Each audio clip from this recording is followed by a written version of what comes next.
Bonjour à tous, je suis très ravie, contente de vous avoir avec moi. C'est vrai qu'on a énormément de travail, je réponds à beaucoup de mails, c'est le CE1D, non, CE2D, CE1D, etc.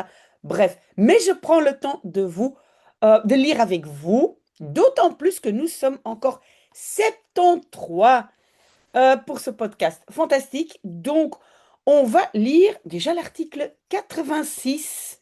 Vous imaginez, ça fait presque 2 ans que nous lisons ensemble. C'est formidable. Et alors, j'en profite.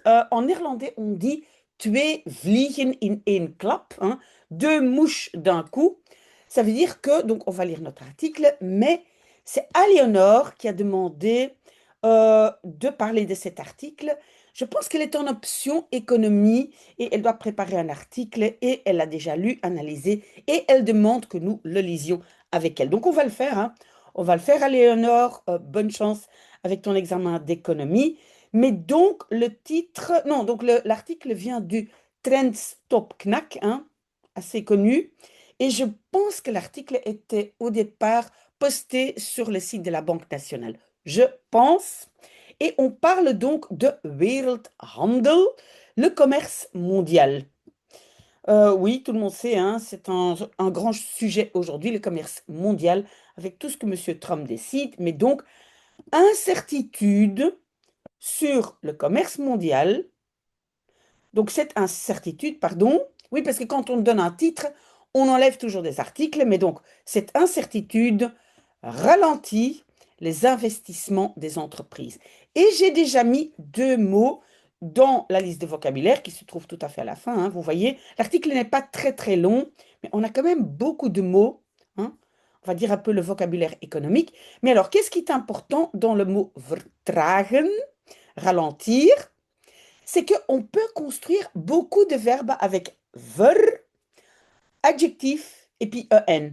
Vertragen, je pense que plus loin, et je regarde dans mon vocabulaire, oui, on a aussi verslechteren, hein, on a slecht dedans, mauvais.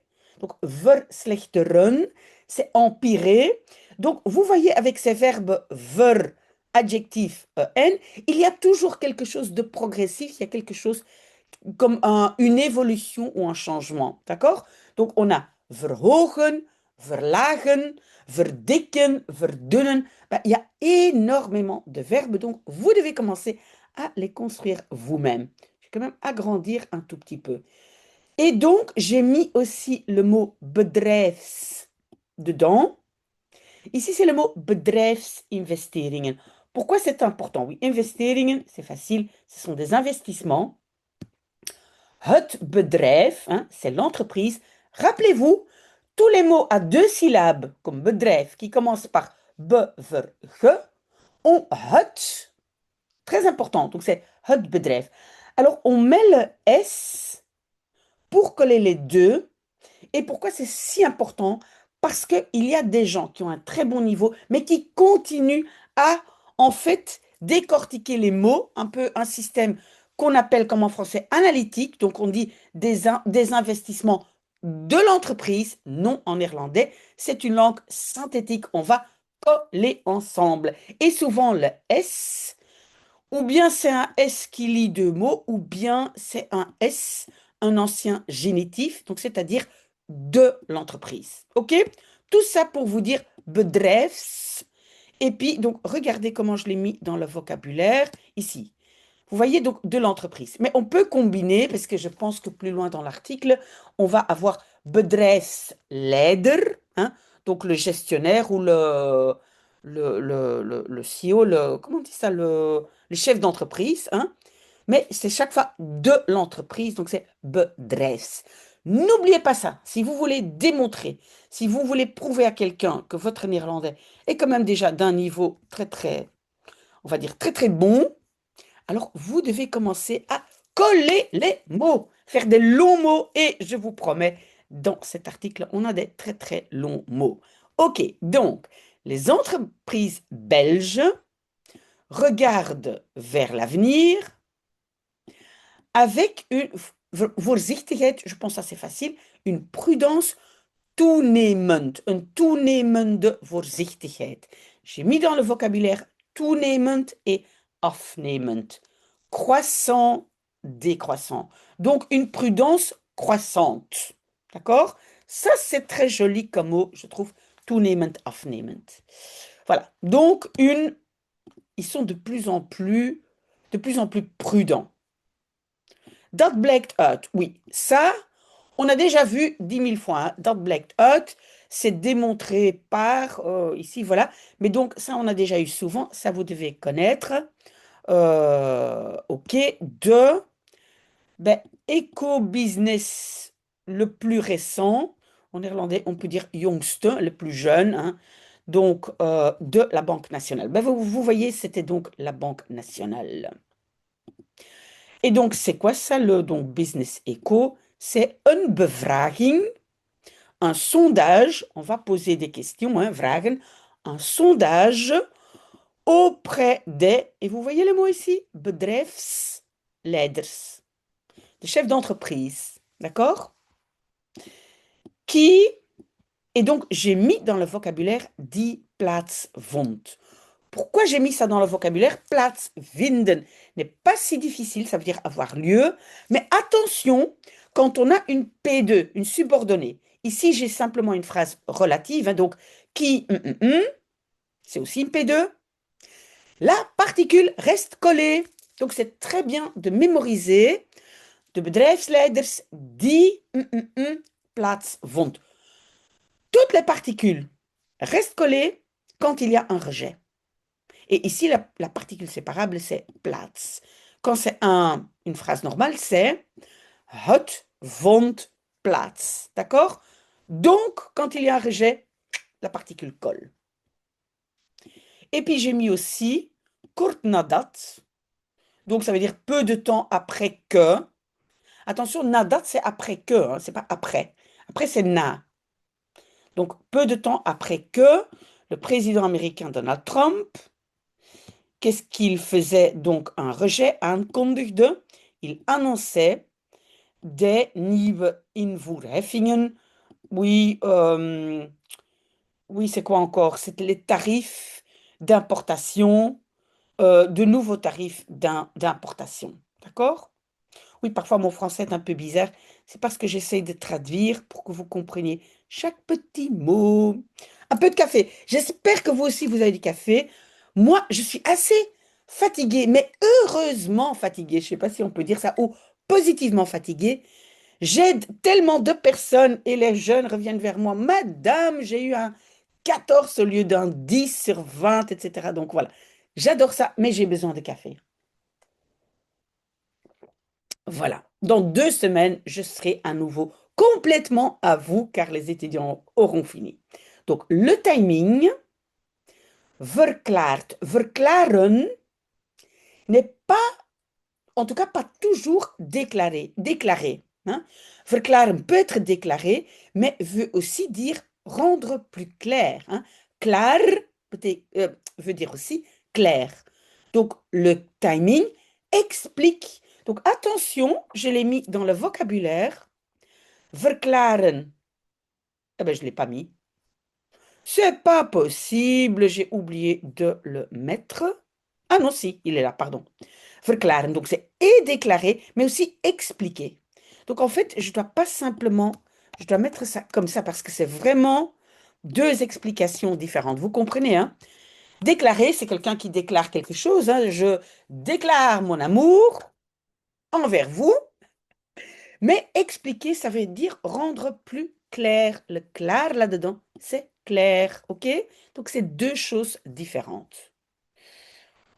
Où est-ce que... Voilà, ici. Donc, le timing explique, mais ça veut dire explique aussi le sentiment économique verslechterde. Donc, qui s'empire, hein, empirant, si on veut. Donc, on a encore ce verbe, hein, ver, adjectif, slechter, verslechteren, et puis en. Oui.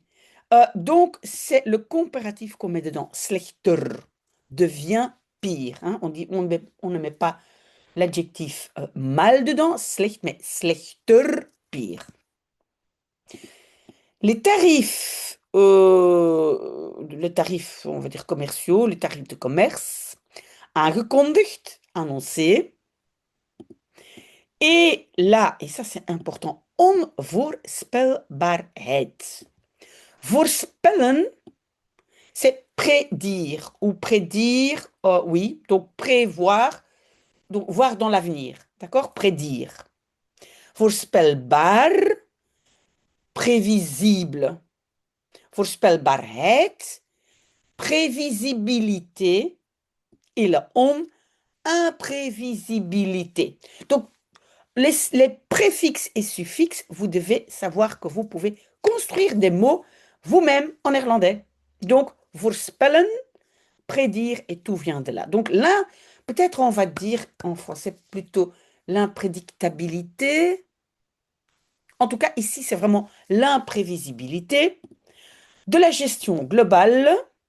Donc ces deux-là, hein, ça et ça, mènent à de l'incertitude sur ou concernant des investissements, l'exportation et des ketens. Ce sont des chaînes de bevoorrading, c'est approvisionnement. D'accord? Je cherche les mots en français. Si vous avez de meilleurs mots que moi, n'hésitez pas, hein. Je ne prends pas la mouche. Je suis très, très contente d'avoir mes abonnés qui m'aident. Et il y en a plein qui les font, c'est fantastique. Cette incertitude pèse sur la... Et puis, on a encore un long mot. Investeringsbereidheid. On a encore un S qui lie les deux. Donc, ça va être de l'investissement. Et bereid veut dire prêt. Je suis prêt à faire quelque chose. Donc, parce qu'en français, on n'a pas prêtabilité ou quelque chose, mais donc, le fait d'être prêt ou prête à investir. Comment est-ce que j'ai traduit ça, investeringsbereidheid? Ah, la volonté d'investir. Oui, volonté, en néerlandais, c'est plutôt de wil. Bereid, ça veut dire, euh, je- oui, je suis prête à. Hein. Par exemple, je peux dire, ik ben bereid je te helpen. Je suis prête à t'aider. OK? Mais ici, en français, on n'a pas prêtabilité, si vous voulez.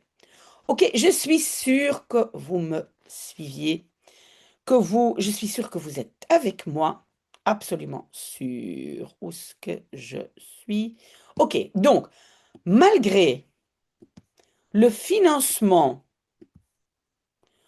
facilement accessible, hein, vlot, ça veut toujours dire ça se passe de façon très très bien, très flexible. Hein. On peut dire aussi, ik spreek vlot Nederlands, ça veut dire aisément si on veut. Donc, malgré le financement facilement accessible et rentevoeten. Oui, les voeten ici, c'est pas des pieds, hein, c'est des taux d'intérêt. Rentevoet, ce sont donc les taux d'intérêt bas. Donc, malgré ça, les projets de croissance, et maintenant on a une phrase passive, worden, sont uitgesteld, remis ou revus. D'accord? Donc, uitstellen. Pardon, j'ai besoin d'un peu de café. Pardon, pardon.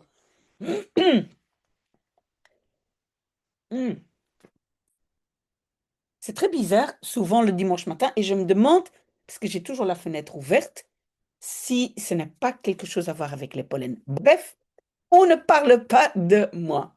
Ok, donc vous avez compris, uitstellen, remettre à plus tard, herzien, revoir.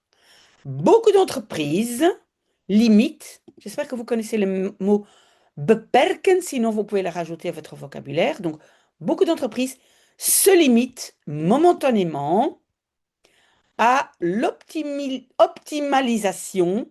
Et vous avez vu, en néerlandais, très facilement, on peut substantiver le verbe. C'est het optimaliseren van. Hein. On peut mettre het devant, mais on peut aussi dire de optimalisering. Hein. On peut aussi mettre ing à la fin, mais on peut aussi simplement substantiver le verbe. On met het devant et voilà, c'est fait. Donc, beaucoup d'entreprises se limitent momentanément à l'optimalisation, pardon, des activités existantes, hein, bestand, au lieu de ontplooien, déployer des nouvelles, donc des nouvelles activités. Ontplooien, oui, on peut dire aussi ontwikkelen. C'est un peu la même chose. Ontwikkelen vient d'origine de quelque chose qui, qui roule. Ontwikkelen, presque dérouler. Hein? Alors que ontplooien vient de déplier, quelque chose qui était plié au départ. Mais on utilise ontwikkelen et ontplooien quasiment dans le même contexte et ça veut dire développer. Le contexte international, wordt, encore une construction passive, est ainsi, hein, hierbij, aangevuld door, complété par des belemmeringen. Empêchement structurel, je pense que j'ai mis obstacle structurel. Belemmeren, parce que pour moi, obstacle a quelque chose qui bloque complètement. Alors, empêchement, peut-être quelque chose qui laisse quand même passer un tout petit peu. Donc, vous voyez, belemmeren, belemmeren, c'est plutôt freiner. OK? Donc, belemmeren n'est pas complètement bloqué. Oui, là, on est déjà vraiment dans le détail. À mon avis, Aliénor n'a pas besoin de savoir tout ça, mais c'est pour ceux qui sont déjà d'un niveau très élevé. Je sais que j'ai des gens qui lisent avec moi qui sont d'un niveau, mais incroyablement haut. OK? Ou élevé. Donc, on va dire des obstacles structurels dans notre propre pays, donc en Belgique, comme des procédures de vergunning, de permis. Hein. On peut avoir un bouwvergunning, permis de construire, quel autre vergunning? Ben, een jachtvergunning, hein, permis de chasse, etc. Log, ça veut dire lourd, encombrant. Ça, c'est vrai, hein, les procédures pour avoir un permis. Log en Belgique. Des charges administratives et des frais ou des coûts salariales, hein, loonkosten, des coûts salariales, des coûts de salaire. Oui, loon, c'est le salaire. Euh, mon français, franchement, désolé, mais j'essaye de élever. Donc, des frais de salaire élevés. Désolé pour mon français, vous allez m'aider. Alors, surtout, l'industrie verwerkende. L'industrie qui transforme les produits sans l'impact. Secteur donc de la chimie, fortement représenté dans le port d'Anvers, voit la capaciteitsbezetting. L'occupation de capacité, donc ça veut dire parce qu'ils ont une énorme capacité, ben, c'est énorme le port d'Anvers, et donc ziet dalen voit descendre ou diminuer déjà 11 trimestres, quartal j'ai mis aussi, en néerlandais on met souvent kwartaal, donc c'est un quart d'année, donc déjà 11 trimestres, et puis op rij, ça veut dire d'affilée. On peut dire aussi op een rij, mais op rij aussi, donc d'affilée. Donc, de moins en moins d'occupation. Aussi, l'industrie pharmaceutique, kampt met, lutte contre, je pense en français, la concurrence toenemend. Ça, c'est croissante. On l'avait déjà dit, vu au début, de l'Asie. Je pense, je regarde, mais voilà, ici, toenemende, vous voyez, dans le vocabulaire, et afnemende. Donc la concurrence croissante, où est-ce que je suis, de l'Asie et un marché d'exportation américain, krimpend. Et krimpen, j'ai mis krimpen, le verbe, c'est rétrécir. Donc aussi qui diminue, hein. Vous savez, et donc, Aliénor, vous le savez, hein, donc, Monsieur Trump, c'est plutôt un protectionniste. Il veut protéger les produits américains et donc il taxe beaucoup plus les produits qui viennent d'autres continents. Donc voilà, krimpen. En fait, krimpen est surtout le verbe aussi qu'on utilise quand on lave quelque chose trop chaud dans, par exemple, un pull en laine lavé à 90 degrés. Krimpen. OK? Hoewel, malgré que de groei, hein, la croissance, un groei, un croître, la croissance économique ralentit, les grands tours, hein, rondes de ontslag, licenciement, blijven voorlopig uit. Reste temporairement absent. Uitblijven, ça veut dire ce n'est pas là pour l'instant. Uitblijven. Mais ça veut dire que ça va venir. OK? OK. J'ai l'impression que ma traduction n'est pas toujours très bonne. Et ma tête est pleine, pleine, pleine de mathématiques, de chimie, etc. Désolé. Donc, les entreprises économisent en, donc, en faisant door, hein, ça c'est un mot important, door niet te verlengen, en ne prolongeons pas, hein. C'est en fait un peu comme par ne pas prolonger les contrats temporaires. Donc parfois, ils ont des travailleurs temporaires, hein, et donc ça non. Et aussi uit te stellen. Donc uitstellen, ça veut dire remettre à plus tard, hein, poser des aanwervingen, aanwerven, ça veut dire recruter, hein, recrutement planifié. En, et aussi, aan te passen, adapter les heures de travail. Donc tout ça pour les entreprises pour tenir le coup. D'accord? Donc ça, ce sont trois éléments. Et Aliénor, c'est très important, hein. Donc les solutions que les entreprises trouvent, ne pas prolonger les contrats temporaires, ne plus, donc pas recruter pour l'instant, pas de nouvelles personnes, hein, et adapter les heures de travail. En même temps, l'offre de geschikte profielen, des profils, on va dire, adéquats, reste limitée. Oui, moi j'entends ça dans les entreprises. On n'a pas beaucoup de personnes qui sont vraiment formées pour le travail, donc vraiment la personne adéquate pour le job. Donc, ça veut dire quoi? Waardoor, à cause de quoi, les entreprises continuent à recruter, souvent aussi en dehors des landsgrenzen, des frontières du pays. Pardon. Et ça, c'est quand même intéressant parce que les entreprises où moi je travaille, je vois aussi que, et ça, c'est peut-être quand même un conseil pour les jeunes qui m'écoutent et qui doivent encore ou qui sont sur le marché du travail.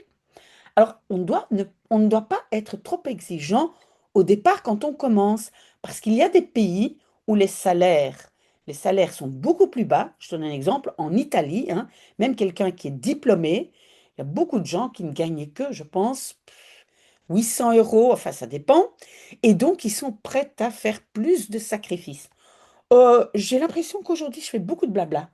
Mais c'est quand même un conseil parce que moi, je vois quand même que, voilà, ne soyez pas trop exigeant au début, hein, au début de votre carrière.